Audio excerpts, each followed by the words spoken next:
Hola a todos y bienvenidos nuevamente a estos videos sobre temáticas de contabilidad. En esta oportunidad vamos a hablar de los tipos de cheque que existen en la Argentina. Para empezar, tenemos que aclarar que existen dos clases de cheques. El primero se le suele llamar cheque al día o cheques comunes, que son aquellos que desde el momento en que se emiten ya se pueden presentar a su cobro o depósito. Y siempre va a tener una vigencia de 30 días corridos para poder ser cobrados desde su fecha de emisión. El otro tipo o clase de cheque que existe es el de pago diferido. En este caso vamos a ver que es un cheque que tiene dos fechas. Una que es la fecha de emisión, que es la fecha de que se hace el cheque, y otra va a ser la fecha de pago. Entre la fecha de emisión y la fecha de pago tiene que haber mínimo un día y como máximo 360 días. Nótese que 360 no es lo mismo que un año. Son 360 días porque se toman meses redondos de 30 días, por eso. Entonces, si yo hago un cheque, pongámosle, por ejemplo, el 1 de marzo, esa es la fecha de emisión, y le pongo fecha de pago 15 de abril, estamos dentro del plazo que tiene que haber un día de diferencia o como máximo 360 entre ambas fechas, porque si lo emito el 1 de marzo para que se pague el 15 de abril, hay 45 o 46 días, con lo cual estaríamos dentro del plazo. Yo ese cheque se lo digo a un proveedor y el proveedor a partir del 15 de abril tiene 30 días corridos para poder cobrar ese cheque. Es decir, en nuestro ejemplo va a tener hasta el 15 de mayo para poder cobrarlo. Y lo importante a aclarar en estos casos es que tanto para el cheque común como para el cheque del pago diferido, el tema de los 30 días son 30 días corridos. Es decir, que si justo al cumplirse los 30 días cae un sábado, un domingo o un feriado o un día de paro bancario, pasa el vencimiento del cheque al primer día hábil siguiente. Después, dentro de estos tipos de cheques que vimos recién, hay variantes. Tenemos el cheque cruzado, que es el más visto, que es aquel cheque que tiene trazadas dos líneas rectas paralelas y en diagonal al frente. Al hacer esto, el cheque, es decir, al llamarse así cheque cruzado, al tener estas líneas, significa que el cheque no se puede cobrar por ventanilla. Se tiene que depositar en una cuenta bancaria, sí o sí. Otro tipo, variante de cheque, mejor dicho, es el cheque al portador. El cheque al portador es cuando no se le pone un nombre de beneficiario, sino que esa parte donde dice páguese a, se deja en blanco. Entonces cualquiera que posea, que tenga en su poder ese cheque, lo puede cobrar. Por eso se llama al portador, porque el que lo porta lo puede cobrar. Cheque a la orden es cuando sí le indico un nombre de beneficiario, a fulano o a empresa X, sociedad anónima, por ejemplo. Entonces, en ese caso, yo le estoy indicando a quién se tiene que pagar. Pero sí, valga aclarar que ese cheque puede ser endosado y transferido a otra persona. En cambio, el cheque no a la orden es un cheque que yo voy a poner el nombre del beneficiario y a continuación la leyenda no a la orden y significa que solamente esa persona puede cobrar ese cheque. No lo puede endosar y transferir a otra persona, sino que solamente puede cobrarlo o depositarlo la persona a quien estoy nombrando como beneficiario en el cuerpo del cheque.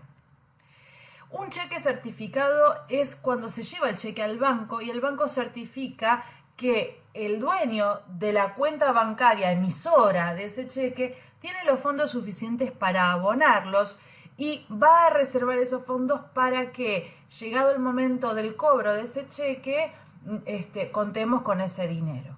Por ejemplo, si yo recibo un cheque de un cliente, pero que me dice que recién puedo cobrarlo dentro de 60 días, por dar un ejemplo, es decir, que estoy recibiendo un cheque diferido de un cliente, yo me puedo presentar ahora en el banco de mi cliente y preguntar si tiene los fondos suficientes y que me aseguren de que dentro de 60 días, cuando yo vaya a cobrar ese cheque, siga estando disponible esos fondos. Y después tenemos los cheques de caja, que estos son cheques especiales que son expedidos, realizados por una institución de crédito para ser pagados en sus propias sucursales. Dentro de esto puede haber mezcla de variantes. Yo puedo hacer un cheque cruzado y no a la orden, por ejemplo, un cheque a la orden sin cruzar. O sea, puede haber alternativas.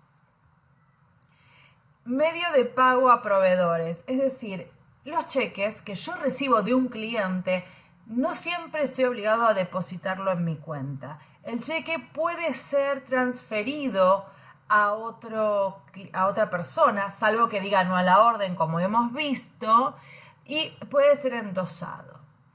El límite de los endosos, que significa dar vuelta el cheque y firmar en el dorso, básicamente por eso se llama endosado, dice, el límite para los cheques comunes es de un endoso. Es decir, si yo recibo de un cliente un cheque común, puedo endosarlo una vez y transferirlo a otra persona una vez, salvo que diga no a la orden. Recuerden esto, por favor. Y cuando es un cheque postdatado, es decir, diferido, puede tener hasta 2 endosos. Si no se respeta esta cantidad máxima de endosos y le hago 3, por ejemplo, cuando me voy a presentar al cobro, este cheque va a venir rechazado y el banco va a poner en los motivos del rechazo otros motivos. Y acá viene la siguiente pregunta. ¿Y por qué puede ser rechazado un cheque? Y acá sabemos que las causas por las que un cheque puede venir rechazado son fondos insuficientes, cuando el cliente no tiene los fondos suficientes para pagar el cheque. Recuerden que los bancos suelen dar en las cuentas corrientes una cantidad máxima de giro en descubierto.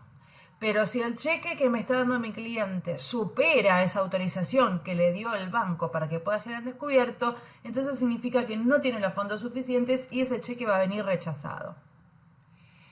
Defectos formales, que son aquellos defectos verificados en la creación del cheque no advertidos por el beneficiario por su mera apariencia. Por ejemplo, la firma del cheque. Yo voy a lo de un cliente. El cliente me da un cheque firmado. Yo no sé si ese cheque, la firma de ese cheque es la que está registrada en el banco, por ejemplo. Y otros motivos, como habíamos visto anteriormente, que habíamos visto el ejemplo de si estaba endosado más de la cantidad máxima de endosos que puede tener un cheque.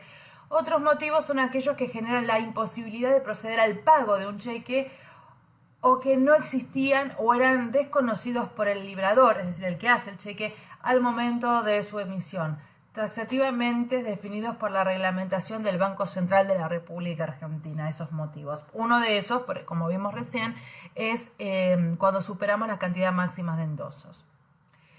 Y una aclaración que nos hace el Banco Central de la República Argentina es que la utilización de tinta de color distinta a la negra para la integración para completar el cheque no es causal de rechazo. En una época se decía que los cheques tenían que ser sí o sí de tinta negra, completados con tinta negra, por eso valga la pena aclarar que no es causal de rechazo. Y otra aclaración, que si la cantidad escrita en letras en un cheque es diferente a la cantidad expresada en números, se tendrá por válida la cantidad expresada en letras. No sé, supongo que la mayoría de ustedes habrá visto un cheque. El cheque tenés que poner una parte el importe en números y otro en letras. Entonces, si hay algún error y no coincide, se supone que el banco debería pagarte lo que dicen letras. La verdad es que muchos bancos, ante esta inconsistencia, te devuelve el cheque y te dice que lo cambies. Esa es la verdad. Muy bien, así que espero que les haya resultado útil este video sobre los tipos de cheques y les recomiendo que miren, si es que no lo han hecho aún, los videos sobre conciliación bancaria.